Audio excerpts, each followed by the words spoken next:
I'm not gonna lie to you. You inside centers might be back this year. Look, don't get me wrong. I'm still making a popper, but listen, I was the most comp center there was at Community Day, so I had to give y'all insides a build. And like I said, you inside centers might actually be tough this year. Ladies and gentlemen, I will not be making it inside until later in the year, so don't get it twisted. I will still be using my popper build, but I'm just here to show you guys what an inside center build looks like at Community Day. For those who are confused, NBA 2K invited me to play NBA 2K24 early at Community Day along with a bunch of other creators, and I made a whole bunch of builds, and I also won a rec tournament for a 2K logo. That video is on my channel. All of the videos are going to be on my channel, so make sure to go check those out. But without further ado, let's get straight into the build.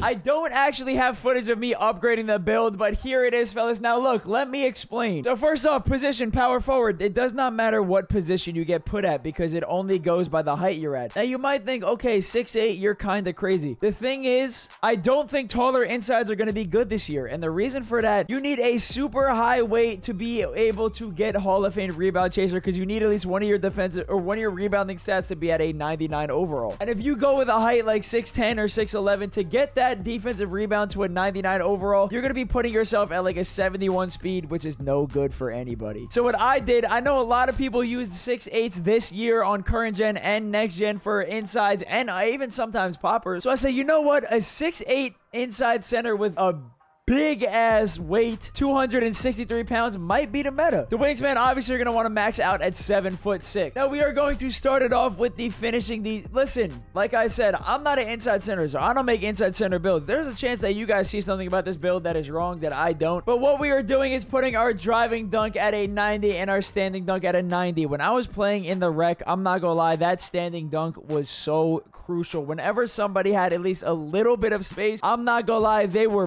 booming on us. Not that I think paint defense is bad. It's just that the standing dunks I definitely think are going to be good this year. Your player goes up very quickly when you have rise up. And I think with the right standing dunk animations, you could be a absolute demon in the paint. Plus, the thing is, there's so many new finishing badges and stuff like that and strength badges that just absolutely buff finishing. But look, maybe there's a dunk package at 94 that you might need, or maybe you want elite contacts at 92. Like I said, this is just a template. I'm not telling you guys to make this build. I'm just showing you guys what an inside center looks like. Now, obviously, you're not going to want to upgrade your mid-range shot, three-point shot, or your free throw because this is not a build you should be bringing to the rec unless you are on the 5 just grinding badges. If you want an actual rec build, this is not the build at all. You need to make at least like a 7'1", 7'2", because I ain't gonna lie, there's going to be a lot of them big old, I'm not gonna lie, there's going to be a lot of them big old 7'3s in the paint, drop 7 this whole year, and a 6'8 is just not going to cut it, I don't think. Pass accuracy, you're going to want to put it at a 68. I think that's going to be the sweet spot this year because bronze break starter is actually at a 68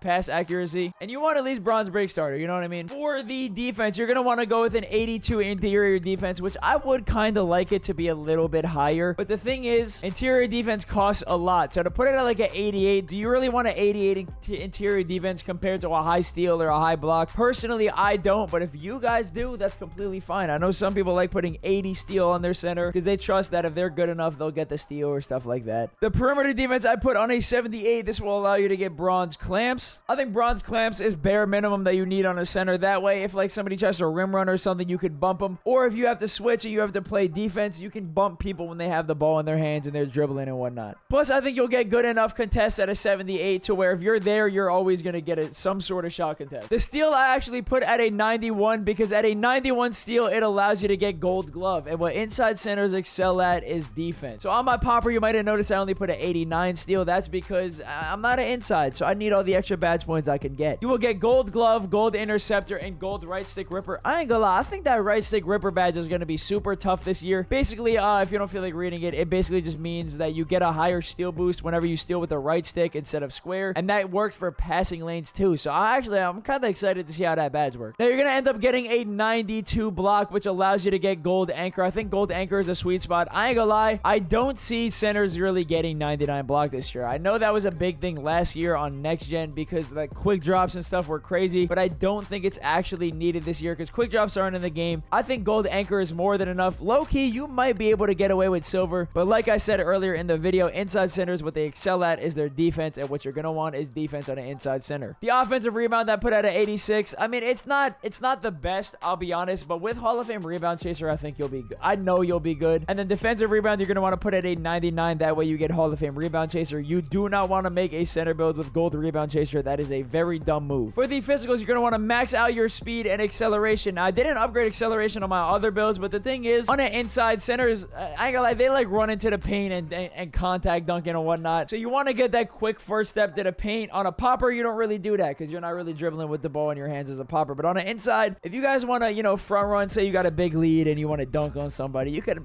max out your acceleration. Your strength, I put at a 94 because insides, y'all gotta be hefty. You know what I mean? You gotta be able to throw somebody around, and you wanna throw them over here, break their box out, put them under the rim, all of that. So I think you need a 94 strength, bare minimum 90, because that allows you to get Hall of Fame box out beast, which is a crucial badge this year for sure. For the vertical, you're gonna want to put a 87, and that is because that's many things. One, you're dunked. You want to be booming on shit when you're on an inside center, bro. You want to get a whole bunch of contact dunks. You want to jump very high for rebounds. You want to jump very high for chase down blocks. Anything like that. You want your physicals to be high on an inside center, bro. That's just how it used to be. Back then in 2K21, people used to use 190s. They would put it like that so they would have a friggin' 94 speed with all their drills, and they'd have a 95 vertical and all that. So you want your physicals to definitely be high on an inside center. And then your stamina, you're gonna want to put it at an 88. That's just because I ain't gonna lie, stamina, I mean, stamina's cool, but like for a center, do you really need anything more than like an 85? I mean, you could maybe finesse 90 plus if you want. That's up to you, because then you will get bronze workhorse, which is a pretty decent badge from last year. But I don't know, I mean, it's up to you guys. But look, like I said earlier in the video,